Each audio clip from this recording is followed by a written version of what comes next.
और अखरोट जो मैंने चॉप करके रखे हुए थे रफली, वो ऐड करने के बाद मैं इसमें ऐड कर रही हूँ स्प्रिंकल्स। ये भी ऑप्शनल है। इससे ये है कि केक की जो लुक है वो थोड़ी अच्छी हो जाती है।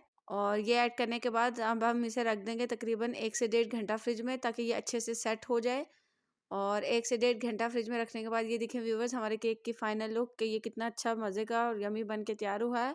अब मैं आपको इसको कट करके भी दिखाती हूँ इसकी फाइनल लुक। फाइनल लुक दिखाने से पहले व्यूवर्स, अगर आप लोगों को मेरे चॉकलेट सॉस की रेसिपी चाहिए तो कमेंट बॉक्स में ज़रूर बताइएगा।